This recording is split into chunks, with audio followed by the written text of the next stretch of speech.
Salut Vincent! Salut François! Bonjour officiellement en 2022. Oui, bonne année. Aujourd'hui, plein de sujets, mais on va commencer comme tous les balados qui se respectent commencent par payer nos salaires. Oui, on remercie notre commanditaire IP Vanish, donc VPN, pour protéger votre connexion Internet sur tous vos types d'appareils, ordinateur, tablette, téléphone intelligent, puis de toutes les religions, Apple, PC, Android et tout le kit.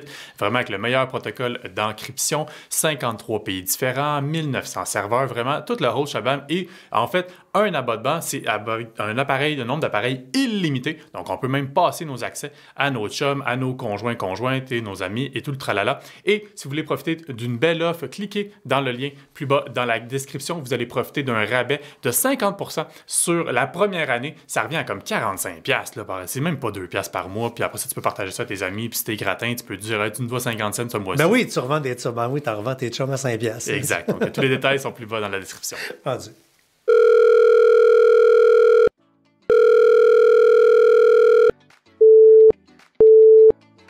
Vous êtes bien dans la boîte vocale de la mise à jour. Laissez un message. Allô les gars, je me demandais, faut-tu que je download le Wi-Fi dans mon Bluetooth pour mes plugins? En tout cas, rappelez-moi. N'ajustez pas vos appareils. C'est l'heure de la mise à jour avec FrançoisCharron.com et Vincent Paquette. Donc, premier balado officiel de l'année avec un François qui revient à moitié clopé. J'ai eu la COVID! Je suis un survivant! Non, ça va, j'ai été retesté encore ce matin. Négatif, j'ai juste la petite barre en haut. Puis, écoute, la première fois, là, tu fais ton test, là, puis ça dit « Attendez 15 minutes OK. ». Live, les deux barres ont apparu, comprends-tu, vraiment intense. Puis, le dernier test que j'ai fait, là, première barre intense, puis... Ça a resté à côté, là, pour ceux qui n'ont jamais fait de test, parce que clairement, toi, tu n'en avais pas fait. Je t'ai envoyé ma photo, tu fais, mais là, ça veut dire quoi? Un, je suis pas enceinte, là, comme tu as dit comme blague. Et deuxièmement, sur les tests, c'est que quand tu as une barre en haut, ça veut dire que tu es négatif. Quand tu as deux barres, ça veut dire que tu es positif. Alors, voilà, ça fait tous les jeux de mots plates. Alors, c'est vraiment positif que je sois négatif. Mais, je me souviens pas d'air. Que veux-tu? Et j'ai été... ça a été une semaine de marde pour moi, dans mon dire vraies affaires. Ouais. Fait que je ne maîtrise pas la moitié des sujets. Okay. Fait que je vais être à la fois un auditeur du balado et un co-animateur. Okay, va t'écouter. La pression est sur mes épaules. Non, exactement. Fait qu'on commence. C'est quoi ce qui est arrivé avec les iPhones cette semaine, le truc de sécurité? Oui, mais là, c'est-à-dire que c'est des chercheurs en sécurité informatique d'une compagnie qui s'appelle ZecOps. Puis se sont rendus compte essentiellement que les iPhones et tous les iPhones confondus... Hey, attends, on n'a pas notre oublié. Ah oui, c'est vrai, il faut qu'on soit dans le temps. Attends, dans le temps. Continue. Ça paraît que ça fait quand même 3 semaines qu'on n'a pas tourné. Oui, c'est ça. Et donc, je reviens. ZecOps découvre c'est pas une faille, c'est un bug dans le système d'exploitation, donc iOS, et ça touche tous les iPhones, que vous ayez un 6S, 7, 8, 9, 10, 11, 12, 13, tout le tralala. Et essentiellement, ce qu'ils ont démontré, c'est que c'est possible de contourner un peu, dans le fond, la commande de vouloir éteindre son téléphone. Donc, quand on appuie sur le fameux bouton de mise en marche, on a le fameux onglet pour glisser, pour l'éteindre, eh bien, un logiciel malveillant pourrait contourner ce signalement-là envoyé au iPhone pour dire « Non, non, non, éteins-toi pas. Par contre, éteins certains éléments du téléphone. Éteins l'écran. Éteins les haut-parleurs. » Donne l'impression que tu es éteint, mais continue de rouler. Exactement. Et donc, en arrière-plan, eux, après ça, activent pour activer le micro, activer la caméra et t'espionner à ton essence sans que tu le saches. Et donc, eux, ZecOps, en fait, c'est pas des pirates informatiques, c'est un peu on pourrait quasiment dire comme des pirates blancs, entre guillemets. Le problème que je vois là-dedans, par contre, c'est que là, ils ont publié leur preuve de concept. Ça ne veut pas dire que c'est en ce moment utilisé, mais en l'ayant publié, c'est public. Donc, n'importe qui, malheureusement, peut essayer d'utiliser justement cette façon de faire-là. Et le problème, c'est que semblerait, je ne suis pas programmeur, mais semblerait qu'étant donné que ce n'est pas une faille du système, mais bien une façon de contourner le système et de faire un subterfuge pour l'utilisateur, Apple ne peut pas déployer un patch de sécurité pour colmater ce fameux bug-là en tant que tel. Et donc, ça rend tous les iPhones vulnérables. C'est ce qui est particulièrement alarmant. Puis encore une fois, comme je disais, avec la preuve de concept qui est publiée, pour vrai, j'essaie de penser à des façons. Eux, dans le fond, ce qu'ils disent, c'est que pour se protéger, si, mettons, ça arrivait, ils ne disaient pas nécessairement dans quelle mesure tu es capable de le détecter. Moi, je me disais juste, ma logique, c'est que si, par exemple, tu vas te coucher avec, je sais pas, 80% de batterie, puis tu l'éteins, mais tu te réveilles le lendemain, puis il en reste juste 30, pas normal. forcément, si le micro et la caméra est utilisée en arrière-plan, ça va gruger de ta batterie. Donc là, c'est peut-être un indicatif. Et dans le fond, ce qu'il disait, c'est que si jamais tu télécharges un logiciel malveillant, souvent, même chose qu'avec un ordinateur, hein, quand on désinstalle un logiciel, des fois, on va nous demander « redémarre ton appareil » pour vraiment faire la procédure. C'est la même chose avec un iPhone, sauf qu'encore là, ce bug-là, s'il est exploité, peut feindre le fait que ça a été redémarré. Donc, il faut simplement faire la procédure de redémarrer, mais quand tu laisses ton bouton enfoncé pour redémarrer, laisse-le un tout petit peu plus longtemps parce qu'eux vont essayer de te créer un subterfuge que tu crois que tu l'as redémarré alors que tu ne l'as pas fait. Bref, pour retrouver vraiment tous les détails, allez dans la chronique sur le site de François, sur notre site de françoischaron.com. Vous allez vraiment retrouver toutes les étapes selon le type d'iPhone que vous avez, comment redémarrer si jamais vous soupçonnez la présence d'un tel logiciel. De toute façon, le seul patch qu'il peut y avoir là-dedans, comme c'est... il modifie une façon de faire, c'est que pas Facebook, mais Apple devra... Ça, c'est la COVID. Le cerveau, là, il marche le sentiment d'être un peu chaud. Limite état d'ébriété. Donc, ils devront changer la façon de faire. Et là, c'est de même que tu réussis à contourner. Ce qui est rassurant, pour avoir travaillé pendant 1000 ans en programmation, il y a une phrase que j'ai d'ailleurs toujours fait chier les programmeurs avec qui j'ai travaillé, parce que rapidement, ce qu'on m'avait expliqué en début de métier, puis c'est encore vrai aujourd'hui, ce qui s'exprime simplement se programme simplement. Je l'ai tellement tout le temps répété à mes programmeurs, mais c'est vrai. Donc là, il faut simplement, ça a l'air facile à dire de même, du côté d'Apple, dire là, on contourne de telle façon, donc voici comment maintenant un téléphone. Donc, surveillons, logiquement, probablement qu'il va y avoir des petites façons de faire dans la façon de fermer nos téléphones qui va réussir à contourner l'affaire dans les prochains. On l'espère. Eh bien, maintenant... on reste dans la fraude. Avec la pandémie, là, la quantité de monde qui se sont tournés vers tout ce qui est l'univers de Google, le Google Doc, Google Sheet, le PowerPoint de Google. Ouais. Slide. Là, il faut faire attention parce qu'ils ont trouvé une façon, les estis, de mettre des merdes dans des commentaires. Fait que, si toi et moi, on travaille sur un document, une des fonctions qui est adorée par le monde en télétravail, puis même quand tu es dans le même bureau, c'est de commenter le document. Ah non, c'est pas vrai, je prendrais ce mot-là à la place. Ben, ce qui fait que dès que tu es en mode collaboration sur un document, tu as toujours plein de commentaires. L'hyperlien qui est là et peut être un hyperlien malveillant. Puis ce qui est fourrant, c'est qu'ils ont trouvé une façon de contourner les failles, les mailles du filet. Ce qui veut dire que votre antivirus ne le verra pas. Et Google, présentement, n'est pas en mesure. Donc, le seul mot d'ordre qu'on a à vous dire, si vous travaillez avec des documents en partage, présentement, là, les commentaires, on ne dit pas de ne pas cliquer ces commentaires, mais regarde-les comme du monde pour être certain. Là. En fait, le problème, c'est pas... Oui, c'est les commentaires. C'est l'alerte de commentaires que tu reçois. C'est ça, exact. C'est parce que dans le fond, on se rappelle, un Google Doc, on peut travailler en collaboration, justement, en télétravail, on peut être à différents endroits et collaborer ensemble, mais pour justement que tu puisses savoir que j'ai fait un commentaire, je peux, dans mon commentaire, t'envoyer un courriel pour te dire « Hey, regarde le commentaire que j'ai apporté dans le document. » Et c'est là la faille. C'est-à-dire que... Puis j'ai fait le test avec Héloïse, puis c'est même pas un document que j'ai partagé. C'est un document dans mon Google Doc à moi.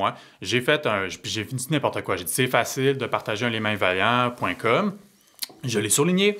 J'ai fait un commentaire, envoie un courriel à Héloïse en disant regarde ce courriel, regarde le lien dans mon courriel. Et donc, elle reçoit le fameux courriel en disant Hey, Vincent Paquette t'a mentionné, mis un commentaire dans un Google Doc.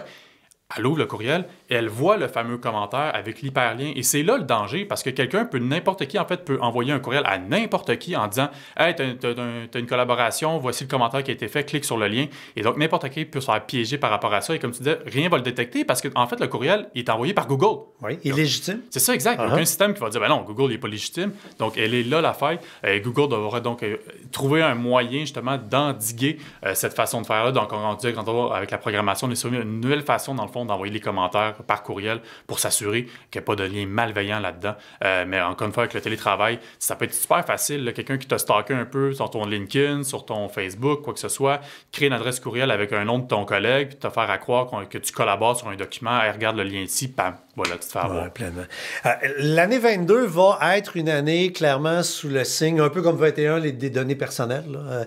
Puis nos amis de Meta, le Facebook, font du ménage pour qu'on ait, dans le fond, plus dans notre face les informations. Quoi, ils ont fait du ménage dans le Privacy Center. Oui, exact, c'est ça. Donc, dans le fond, quand on s'en va dans les paramètres de confidentialité de notre compte, puis c'est vrai que c'est un peu fourre-tout, c'est un peu mélangeant des fois. Moi, Facebook te promener dans les sous-menus. Ah, c'est débile. Écoute, ben non, on en fait notre pain, notre beurre. Merci Facebook d'être tout croche. Je sais, veux dire, le corps de nos chroniques, c'est de dire au monde comment Facebook marche. Ouais, mais tu vois, justement, moi, cette nouvelle-là me fait chier parce que là, il va falloir qu'on refasse tout à jour nos chroniques, tout refaire à jour nos captures d'écran pour montrer la procédure. Je comprends. Fait que ça me fait chier, par exemple. Mais toujours est-il que effectivement, ils veulent simplifier ça, veulent que ça soit plus transparent. Parce que moi, ce que je trouve stupide, puis même cette semaine, on faisait une chronique sur, je me souviens plus c'était quoi, le comment, sur quoi faire sur Facebook, ça va s'en venir. Puis c'était même pas le même chemin, les mêmes libellés entre un mobile puis sur ordinateur. Fait que c'était un peu ridicule. Bref.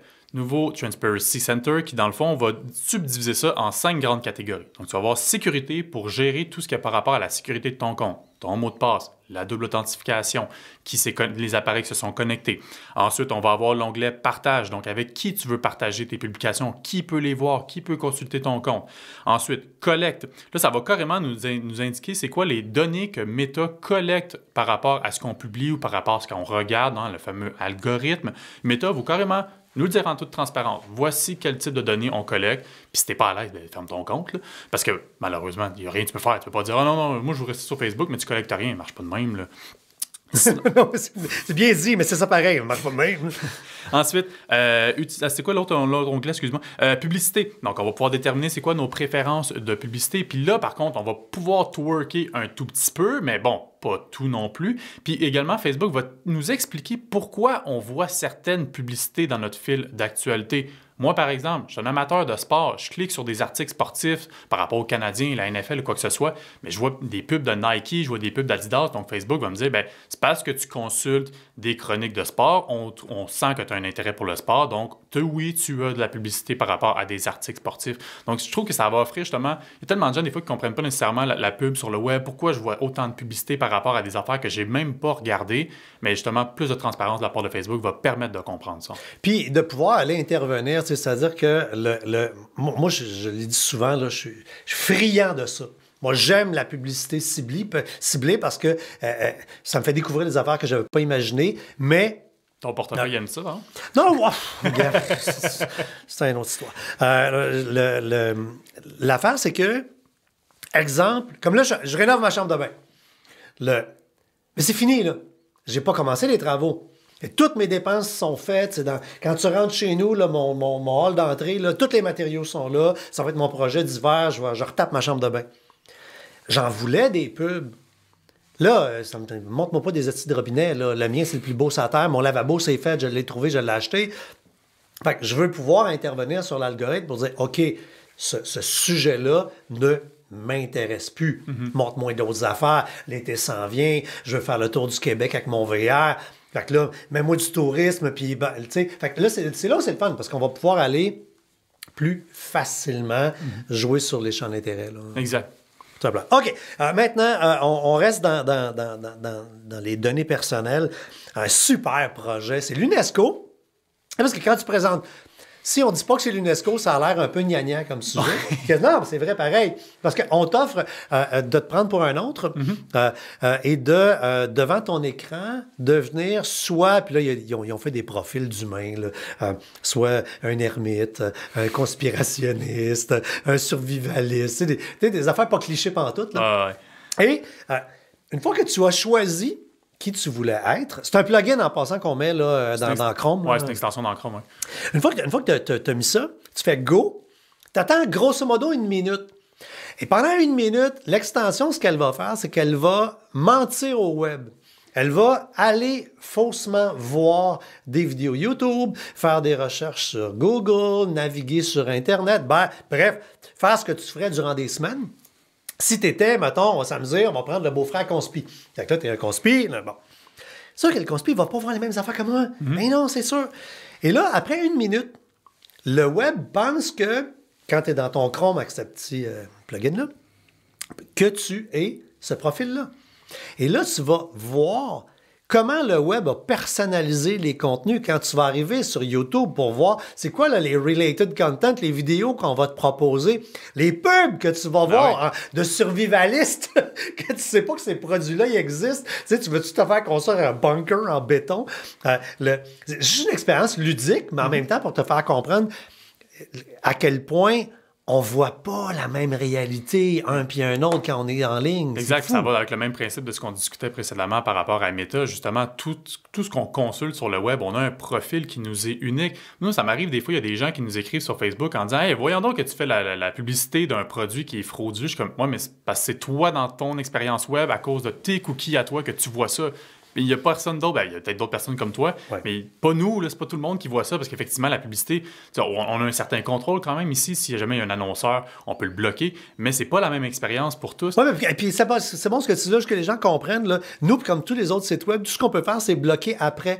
Fait que si jamais il y a un... puis, hey man, si vous envoyez, dites-nous-les, là. Si vous voyez un annonceur de marde, là, on dit les vraies affaires, là, dans des publicités sur notre site web. Pour Facebook, c'est d'autres choses, là.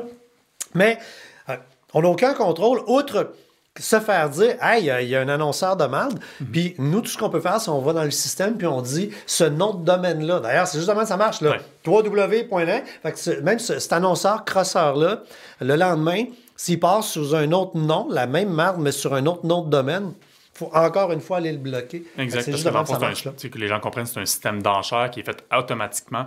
Donc, c'est le meilleur bideur, dans le fond, qui remporte la mise, puis qu'après ça, peut afficher sur les sites selon des créneaux. Des fois, c'est même pas François Charon, c'est juste, je sais pas, un produit, c'est n'importe quoi, là, mais un Wi-Fi booster frauduleux, ils vont juste chercher à viser des sites techno. Ben oui, fait que c'est sûr que tu vas te retrouver avec CNET, tous les autres sites web de notre catégorie qui vont se retrouver ce matin-là avec la même pub de ce Wi-Fi booster-là de merde. Puis, logiquement, comme on est tous à nos affaires, ben écoute, dans les heures et les jours qui viennent, cette campagne-là, tu la verras plus, puis elle va disparaître. Mais bref, c'est une expérience à aller vivre. Oui, c'est ça. Puis ça s'appelle, dans le fond, je pense que tu l'avais pas mentionné, mais ça s'appelle Cookie Factory. Oui. Donc, encore une fois, il est extension sur Google Chrome. Un magasin de biscuits. Là, oui. Quand même. Fait que c'est gratuit, tu l'installes, puis quand tu es tanné, tu l'enlèves. Bon. Android 13, des rumeurs. iPhone aussi, c'est quoi? C'est le SE 3e génération. Fait que là, on sort la boule de cristal puis on s'amuse. Oui, ben, c'est-à-dire que, oui, boule de cristal et quand même, il y a toujours ce qu'on appelle des insiders dans le domaine, hein, des gens qui réussissent à avoir des langues qui se délient dans les différentes compagnies. Puis des compagnies qui sont bien contentes d'un point de vue marketing en laisser passer. Oui, c'est ce qu'on appelle des ballons. Même les gouvernements font pareil. Des fois, ils enlèvent juste un ballon, voir comment les gens vont réagir. On fait couvre-feu, on l'enlève. C'est ça, exact. Là, justement, par rapport à des fonctionnalités, puis c'est peut-être des gens qui font comme « Ah, je veux pas ça », puis finalement, ils décident de la retirer. Donc, ça reste à prendre avec des pincettes, surtout Android 13. Là, je veux dire, Android 12 a été lancé il y a quelques mois seulement. C'est même pas tous les appareils qui ont droit. Là, on parle quand même de quelque chose qui va arriver à l'automne 2022. Néanmoins, il y a quand même certaines nouveautés auxquelles que moi, je trouve quand même très crédibles. La première, c'est de pouvoir maintenant avoir le pouvoir de pouvoir. Le pouvoir de pouvoir, bravo! Ah, boy. Comment ça allait en force? C'est moi qui ai eu la COVID. C'est toi qui es sous. L'idée... quand on télécharge une application, par défaut, les notifications sont activées. Mais peut-être qu'à un moment donné, tu es écœuré de recevoir des notifications d'une application que tu viens de télécharger, puis là, tu t'en vas dans tes paramètres, puis tu la désactives. Puis pourtant, n'importe quelle autre autorisation qu'on accorde à un téléphone, à une application, excuse-moi, il va nous le demander. Est-ce que tu autorises la géolocalisation? Est-ce que je peux accéder à ta caméra? Est-ce que je peux accéder à ton micro? Mais pas les notifications. Et donc là, avec Android 13, quand je vais télécharger une application et que je vais l'ouvrir pour la première fois, on va nous demander à savoir si on permet ou non de recevoir des fameuses notifications. Je trouve quand même que c'est un petit plus. Puis je comprends pas pourquoi ça n'a pas été implanté. C'est plus qu'un petit plus. Moi, il y a quelques années, là, quand j'ai eu mon ancienne compagnie, parce qu'on avait trop d'employés, là. Fait que j'étais obligé d'aller suivre un cours de gestion de temps parce que je comprenais plus ma vie, ça n'a pas de sens. Première affaire qu'ils te font dans un cours de gestion de temps pour entrepreneurs ou dirigeants, là, ils te font sortir tes téléphones, puis ils te font enlever toutes tes notifications, comme des enfants de 5 ans. Là. Puis on commence, puis c'est un cours qui coûtait une fortune, qui coûtait le pot du cul, puis l'activité numéro 1 que tu fais, c'est enlève les notifications. Mais pour vrai, quand tu enlèves tes notifications un peu partout, puis c'est niaiseux, il parle de notifications. Je vais chez ma mère avant les fêtes. Ça m'a rappelé à quel point des notifications, ça peut être, entre guillemets, quasiment stressant. Quand elle aime ça. Allô, maman? Je dis qu'elle écoute tout. Quand je lui envoie un SMS, un texto, son iPhone fait ding et 2-3 secondes après, le iPad fait ding. Ah, ouais. Mais tu as l'impression que tu reçois un texto, tu as l'impression que c'est un système d'alarme qu'il faut évacuer l'immeuble de condo, tu comprends? Mais elle aime ça parce qu'elle ne reçoit pas souvent, fait qu'elle n'a pas son téléphone dans ses mains. Mais t'imagines-tu, là, Facebook, nous autres, à 300 000 personnes sur les réseaux sociaux, on va virer fou. Non, mais moi, pendant la journée, pendant que je travaille, moi, je le mets en mode ne pas déranger. En mode dodo. Ouais. Je vais dormir à la job. Ouais, non, mais c'est vraiment un mode ne pas déranger sur Android. Ouais. Ce qui fait en sorte que mes notifications, je les ai pas quand je retourne chez nous. Oui, parce qu'effectivement, moi-même, que ce soit Facebook, que ce soit des alertes d'insider sur Twitter que je suis, des affaires de main, c'est anti-gène. À un moment donné, t'es comme, t'es tout le temps stressé, ça te dérange. Donc, de pouvoir justement gérer ces autorisations-là, peut-être dans Android 13, je trouve ça particulièrement intéressant. Sinon, quelque chose que les gens cherchent constamment ça dans un téléphone intelligent. Je veux que la pile, elle dure longtemps. Ben oui. Et donc, Android... Moi, à toutes les fois que je recharge mon téléphone, je vais dans payer l'économie de pile, à tous les jours. Et donc, Android 13 aurait, dans le fond, Google travaillerait sur un nouveau système pour mieux gérer la batterie. Ça s'appelle le système TARE, T-A-R-E, pour The Android Resource Economy. Puis essentiellement, la façon que je peux le vulgariser, c'est qu'ils vont créer une espèce de piscine de jetons. Donc, par exemple, ton téléphone a 100 jetons d'énergie. C'est ta batterie, tu as 100 jetons.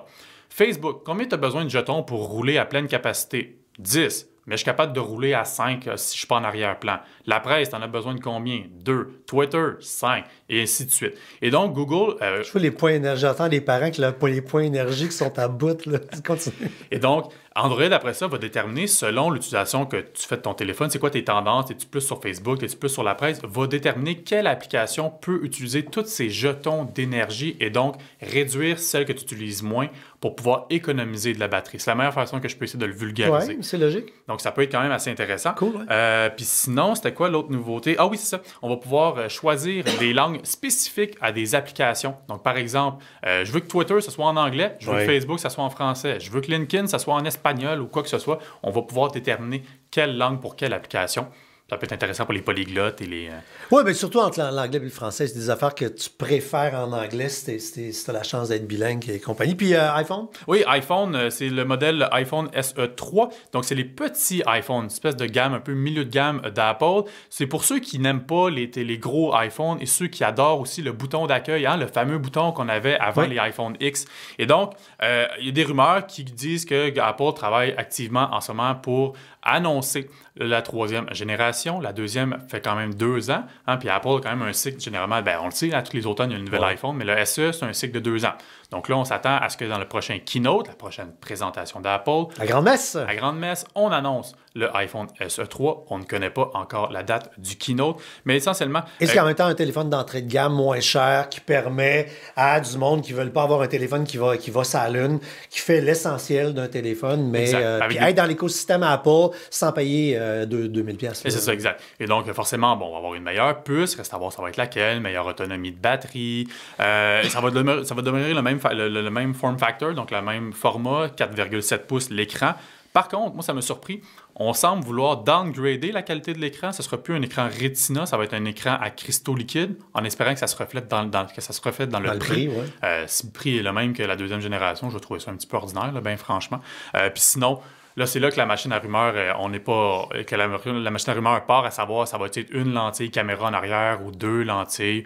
Bon, ça a l'air qu'il va y avoir au moins un capteur 12 mégapixels. Après, est-ce qu'il va en avoir un deuxième? C'est là qu'on n'est pas... Les rumeurs, les insiders ne s'entendent pas nécessairement, mais sinon, pour le reste, le meilleur plus, meilleur tralala, ça va s'en venir. Donc, surtout pour les personnes peut-être qui envisagent en ce moment de s'acheter un iPhone SE, la 2e génération, je vous dirais, attendez, ça vaut peut-être plus la peine d'attendre pour la 3e génération. Comprends. Maintenant, votre... début d'année, c'est passé comment au niveau des résolutions? Toujours ça chaque année. Le début de l'année, tu prends les résolutions, puis même si, on oublie les résolutions, là, juste se donner des objectifs, parce que ça arrive des fois, début février, tu fais, petite bedaine, là, on veut perdre ça parce qu'on va être en speedo au printemps, puis bon. Moi, je suis du genre... à être capable de me mentir à moi-même. C'est un défaut, ça me fait chier, j'aimerais ça pas être fait de même, je suis fait de même. Je suis capable de dire demain. J'ai essayé d'arrêter de fumer pendant au-dessus de 10 ans. Merci à l'industrie pharmaceutique qui a fait des pilules extraordinaires, qui a fait que j'ai réussi finalement à arrêter grâce à de la médication. Mais avec ma volonté, écoute, je vais mourir du poumon. J'oublie ça, non, mais je suis pas capable. Je l'ai pas. Fait que ça me prend des outils, moi, pour J'ai adoré ce sujet-là parce que c'est à la fois une application que tu peux mettre dans ton téléphone, Android, nanana, ou Apple, et un site web qui s'appelle Stick, que tu sais, tenir tes résolutions. Stick to your, tu vas là, tu te mouilles. C'est tellement simple. Dans le cas, c'est drôle, ce qu'on a fait une blague dans mes chroniques radio à Rythme à Montréal cette semaine. Marie-Christine, un matin cette semaine, elle avait promis voyons, bon, maudite COVID, Madame, je fais de l'exercice, ma zone fit, on va faire un concours avec elle bientôt, José Lavigueur. Elle avait promis à José Lavigueur de faire tel exercice. Puis déjà, en 24 heures, elle avait failé à son affaire. Fait que là, ils m'ont dit, t'as-tu quelque chose? Ben oui, ça donne bien, on vient de faire une chronique. Fait qu'on fait une petite chronique pop-up pour la niaiser en ondes. Fait que, dans le fond, je vous dis ce que j'ai dit de faire, puis vous allez comprendre comment ça marche. C'est que tu vas sur Stick, et là, tu dis, c'est quoi ton défi? Genre, m'entraîner comme José m'a demandé de le faire. Après ça, tu te donnes un deadline. Tu dis, bon, ben jusqu'à quand? Si tu pendant 2 semaines, si jusqu'au printemps, bon, peu importe, tu donnes une date. Et après ça, là où ça devient cool, c'est que tu nommes quelqu'un. Fait que, mettons, c'est toi, Vincent, qui va surveiller si j'atteins mon objectif. Je vais être ton témoin. Tu vas être mon témoin. Juste ça, c'est l'honneur. Ouais, ça marche pour certaines personnes, mais tu sais, moi, je suis capable de passer par-dessus l'honneur. Colin. Il y a une couche supplémentaire, le crémage à gâteau, c'est que là, tu vas te mouiller en disant, si j'atteins pas mon objectif, je donne X dollars à tel organisme. C'est là que ça devient cool. Ah, c'est cool. Parce que là, tu as ton honneur, peut-être ta sacoche en même temps. Les deux qui sont comme pris là-dedans. Puis, ça fonctionne parce que, dans le fond, tout le monde est gagnant.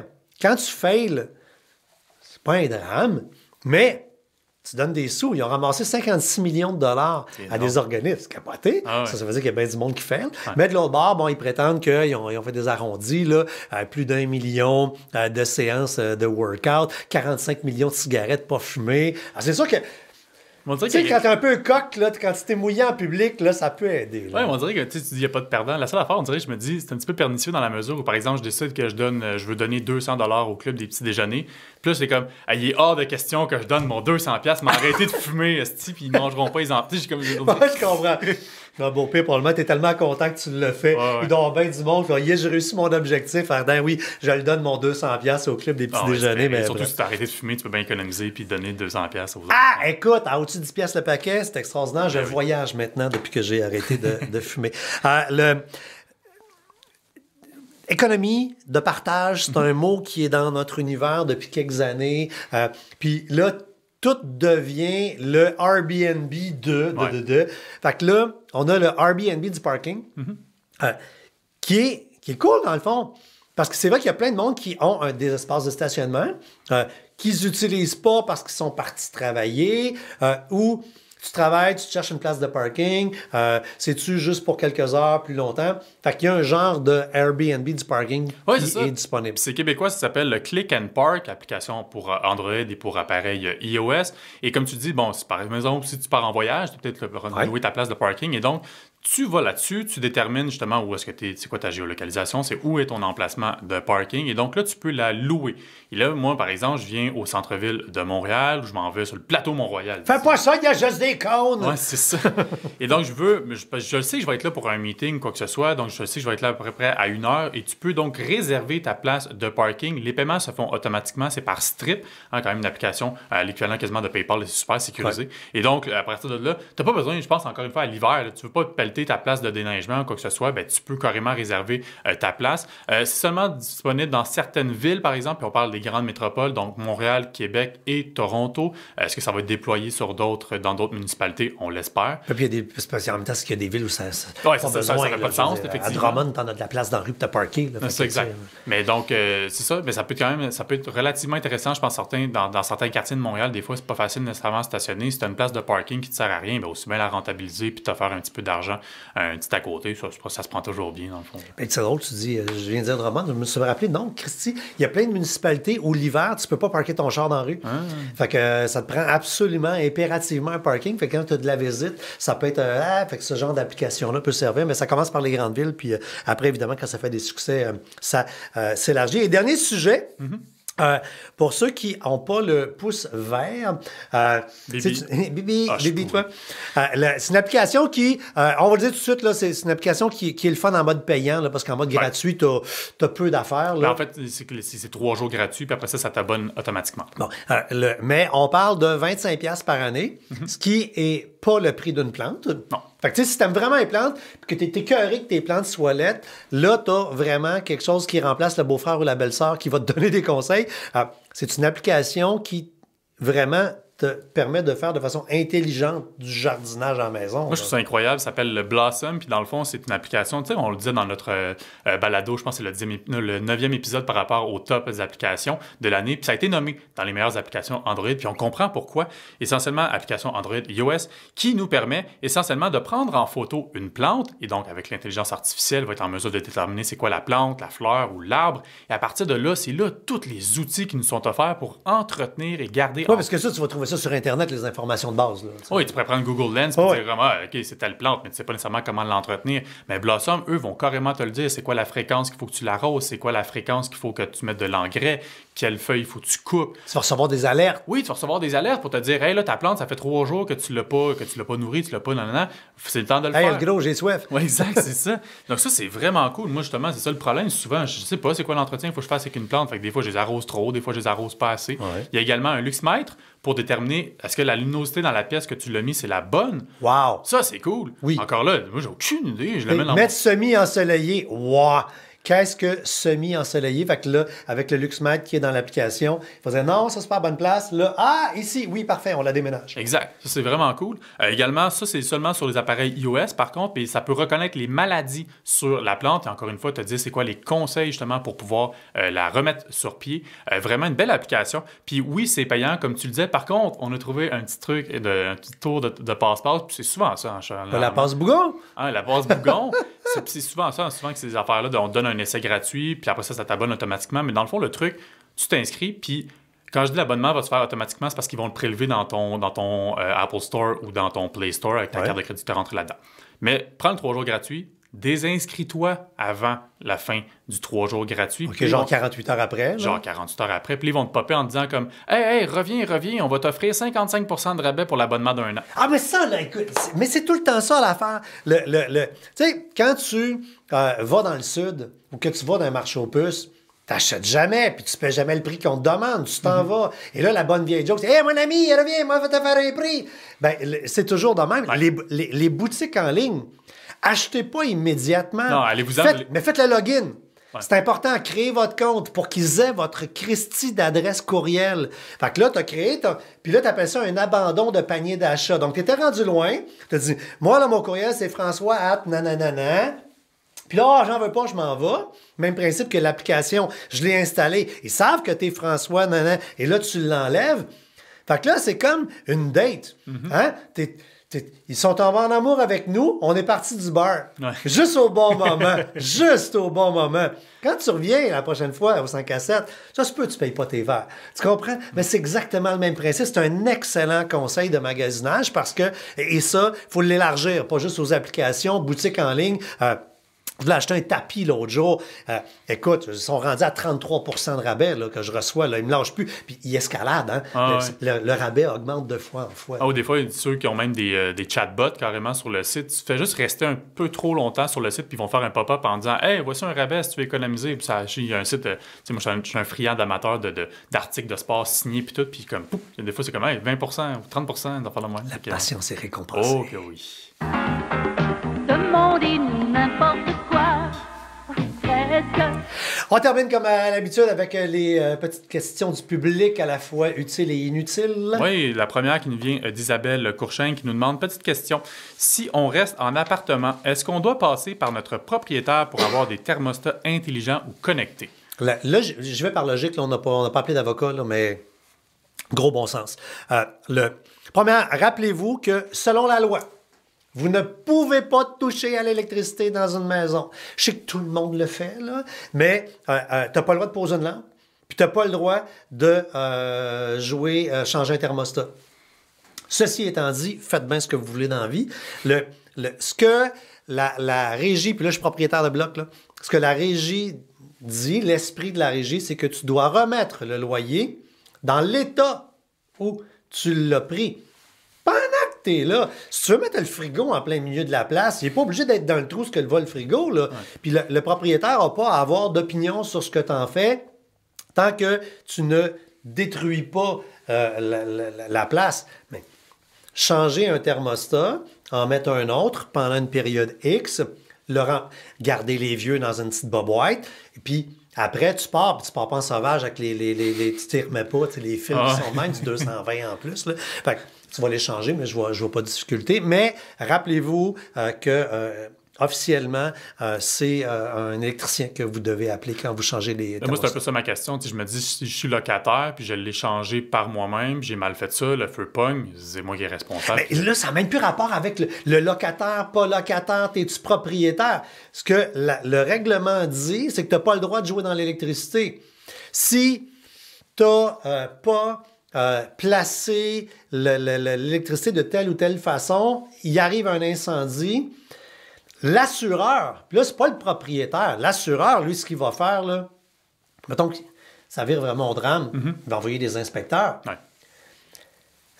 Toi puis moi, là, on met pas des marettes de la même façon. On les met pas de la bonne façon. On met des marettes, on pense qu'on est bon. J'en ai dit sur c'est sûr, je sais pas que je mais ça va paraître. Je sais même pas c'est quoi. Je suis convaincu que tu fais une installation puis t'en as vu, il y a eu des électriciens qui sont venus ici il y a quelques semaines pour mettre nos nouveaux thermostats intelligents. On pouvait pas, comme chroniqueur, dire au monde qu'il faut que, puis pas le faire. Fait qu'on l'a fait carré. Il y en avait 8 en plus. Puis même, on avait 8, puis ça me tentait pas. puis pour les assureurs. Mais de la façon dont ils tournent les fils, de la façon dont ça paraît, un inspecteur va le savoir. Fait que donc, cela dit, c'est pas tant pour votre propriétaire, parce que la question c'était ça, c'est pardon, là tu le dois par rapport au propriétaire. Le propriétaire, on s'en fout. C'est plus au niveau des assurances que vous ne devriez pas déconner avec ça. Intéressant. Et l'autre question qui nous vient de Louise Bourbonnais. Quoi faire pour que les photos prises avec mon cellulaire se transfèrent automatiquement sur la tablette? Puis les deux sont Samsung. Je répondrai à Mme Bourbonnais que ça passe par le nuage. Que ce soit que vous utilisiez Google Photos, par exemple, ou OneDrive, par exemple, c'est ce qui va permettre, si vous activez la synchronisation de vos comptes, c'est ce qui va permettre que moindrement que vous allez prendre un cliché sur votre téléphone, vous la mettez dans Google Photos, elle va se retrouver automatiquement dans votre tablette avec Google Photos. Donc, utiliser le nuage, c'est vraiment le meilleur des moyens pour pouvoir synchroniser de la sorte. Cool. Et la question inutile pour terminer qui vient de Sylvain Bérubé. Dans le grand débat du ketchup ou mayonnaise, vous mangez quoi avec vos frites? Moi, j'ai deux réponses. Vas-y. Ouais. Moi, ça dépend de la frite. Ah, ben, regarde, moi aussi. C'est les deux. Ouais, c'est ça. Mais la frite, moi, la frite graisseuse cheap, c'est avec du ketchup. Et la frite plus belge, la blanche, là, ça, c'est avec la mayonnaise. Puis là, je peux devenir bien piqué sur la mayonnaise. Je peux avoir des petites mayonnaises avec des petits goûts. Puis là, je peux triper mayo solide. Mais impose-moi pas de la mayonnaise avec une graisseuse, je vais te vomir d'en face. Je suis pas capable. Ouais, c'est pas mal dans le même sens. Sur peut-être, mettons, les frites juliennes, mettons au McDonald's, je vais prendre avec du ketchup. Ben oui. Mais sinon, ouais, effectivement, c'est pas mal le même principe. Là, mais une Rita patate, c'est du ketchup. C'est ça. Ouais, exact. Sinon, effectivement, les patates avec mes moules, il faut que ça soit... Mais un cornet de frites belges, là, écoute. Ah oui, mayo. Amène pas du ketchup. Non, mayo. C'est un crime. C'est un crime. On comprend quand même. Et vous? C'est ça la question. Merci d'avoir été là. On vous rappelle la formule dans la description. Vous avez tous les liens parce qu'il y a des chroniques complètes là, qui détaillent tout ce qu'on a jasé. Un remerciement intervenant à notre commanditaire. Ouais, on remercie encore une fois IP Vanish d'avoir commencé cet épisode 1.11. Faut faire un vœu, François. 1.11. Oh, c'est vrai! Oh. Oui, regarde les petits doigts. OK, regarde. Semaine prochaine, tout le monde. Bye.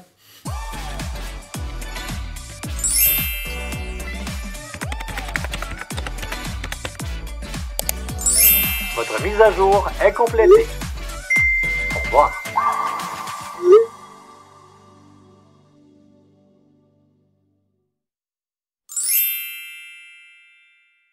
Un balado synonyme média.